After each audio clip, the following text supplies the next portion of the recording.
Welcome back for another deep dive. Today we'll be looking at modern man in search of a soul from the spiritual seek. We'll be exploring what we're truly looking for in life and how the idea of the soul fits in.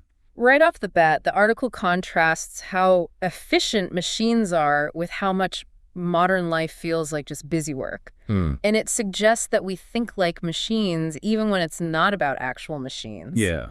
Which could be keeping us from really understanding what life is all about. Like, we might hit all the usual goals, like a good job and money, but still feel kind of empty. It's an interesting thought, isn't it? This idea that just focusing on what you can measure doesn't actually make you happy. And the article then looks at times when you've got all the pieces, but something's still missing. Okay. It uses the example of a group that's technically complete but doesn't have a soul. It makes you wonder what a soul really is. Yeah, is it just all the parts together, or is there something more there? Exactly. Like those times when you're around people and have all the stuff you're supposed to want but still feel like something's missing. That's definitely relatable. Then it gets into this idea of the soul as something that brings things together and gives them meaning. Okay. It compares it to an army with a commander. It's not the commander just being there that holds everything together. Right. It's the shared goal, the plan, the strategy that unites them. So it's more about how things connect to each other than just the individual parts. Right. And it says you see this same kind of force in families, communities, even humanity as a whole. So it's taking this idea of an individual soul and expanding it out to this bigger idea of shared meaning and purpose. Exactly. And this leads to the main point of the article, which is that what we're really searching for is meaning in life. Okay. It says that things like wealth and power don't really satisfy this deeper need for meaning. Even people who have it all can still be unhappy. So the article's saying we might be mixing up achievements with actual meaning, and that's why some people feel empty, even if they look successful. Yeah. Yeah. Then it takes this interesting turn and argues that we might be living in a world of ideas instead of actual reality. Right. Like, it uses the example of money. It's not the money itself that matters, it's what we believe it means. This world of ideas concept is a new one. So it's saying that how we see the world shapes our experiences more than what the world actually is. And it applies this to everything, like relationships, emotions, even our sense of self. So if we're living in a world of ideas, does that mean we can change our reality more than we think? The article seems to suggest that we can. It leads to this discussion of the soul having both an individual and a universal side.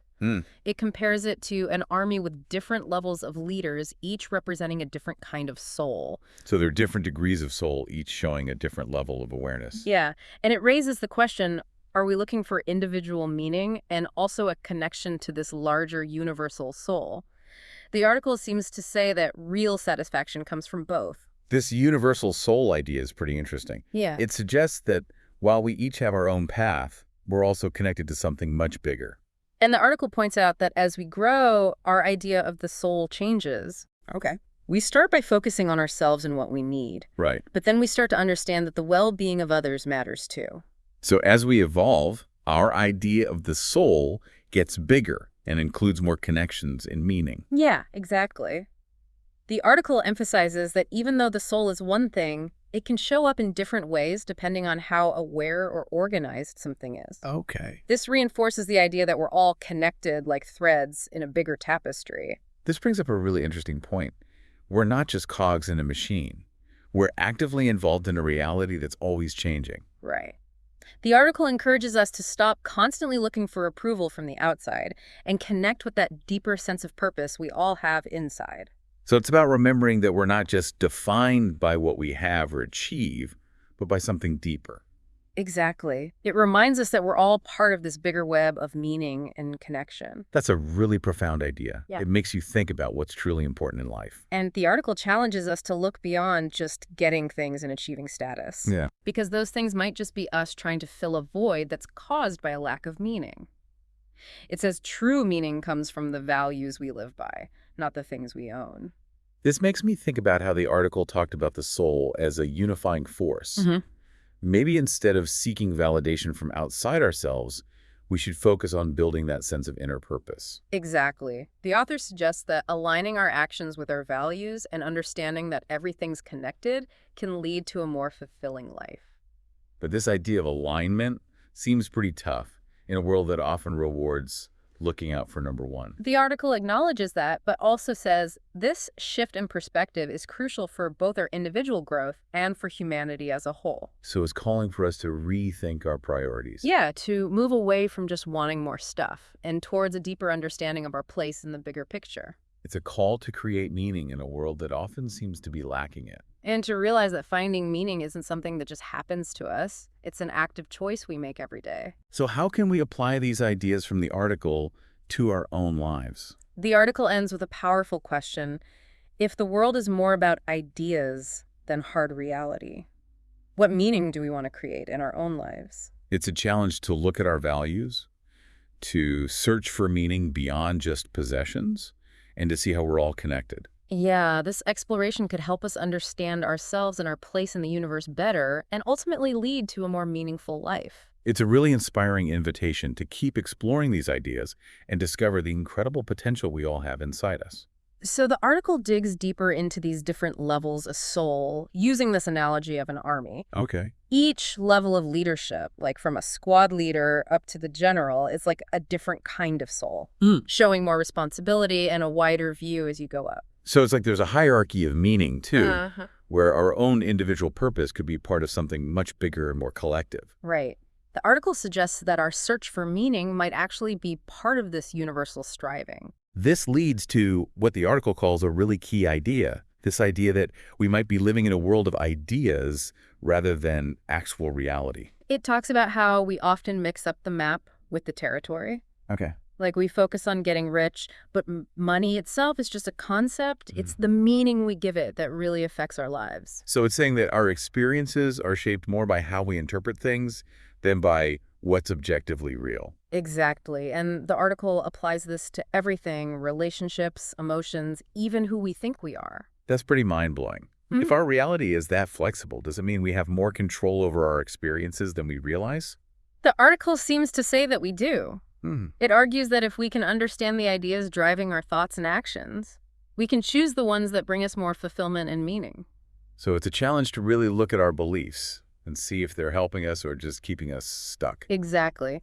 The article encourages us to shift from focusing on what we achieve to really understanding ourselves. It suggests that living by our values and recognizing that everything's connected can lead to a more meaningful life. This alignment sounds great, but it seems tough in a world that's all about individual success. It's definitely a challenge. The article acknowledges that, but also says this change in perspective is essential for us to evolve both individually and as a species. So it's a call to move away from just wanting more stuff and embrace a more connected way of seeing the world. Right. The article encourages us to cultivate this sense of inner purpose, recognizing that we're all linked together. Our well-being is tied to the well-being of others and the planet. This reminds me of how the article talked about the soul as a unifying force.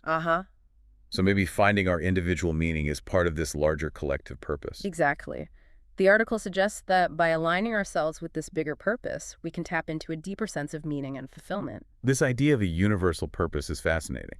It's like our individual journeys are all part of some bigger story unfolding. The article doesn't say exactly what this universal purpose is, but it encourages us to explore the question ourselves. So at its core, the article is really about questioning our assumptions, examining our values, and actively searching for meaning. Right. It's about being curious and open to the mystery of it all. It's not about finding all the answers. The article reminds us that we're not just thinking beings, we're also feeling, sensing, intuiting. So it's about embracing all parts of ourselves, not just our logical minds. Yeah.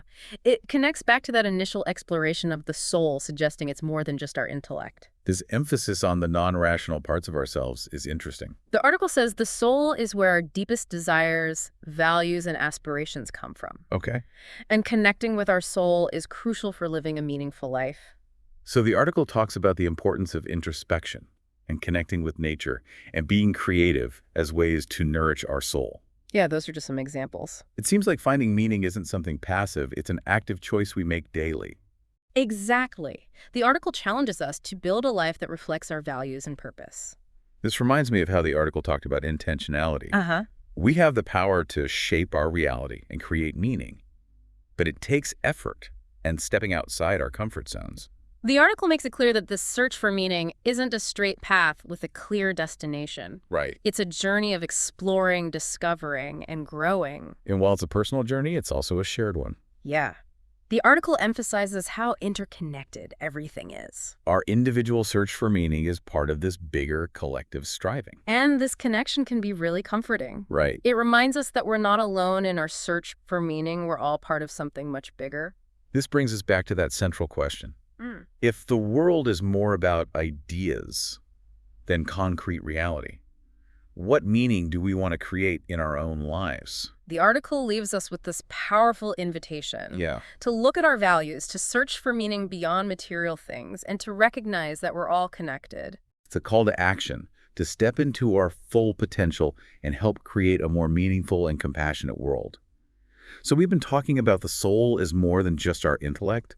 It's fascinating how the article brings in our feelings, intuitions, and experiences into this bigger picture of who we are. And when it comes to connecting with our soul, the article doesn't give us a step-by-step guide. Yeah. But it does highlight things like taking time for reflection, connecting with nature, and expressing ourselves creatively as ways to nourish your soul. It seems like the article is encouraging a shift from seeking validation from outside ourselves to cultivating inner awareness and aligning what we do with what we truly value. It's about recognizing that we have a choice in how we see and interact with the world. We can let external pressures and expectations dictate our lives, or we can choose to live from a place of inner purpose and meaning.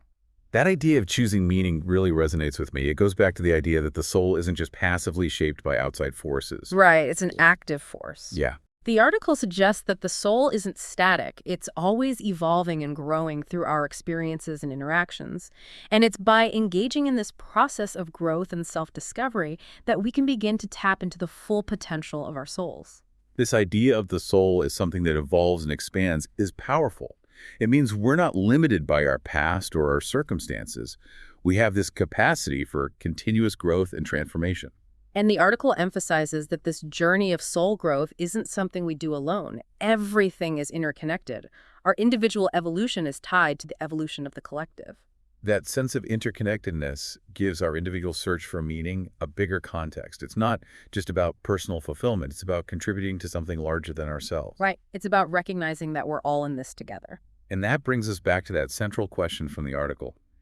If the world is more about ideas than concrete reality, what meaning do we want to create in our own lives? The article leaves us with this invitation to really examine our values, to look for meaning beyond material things, and to embrace our interconnectedness with all things.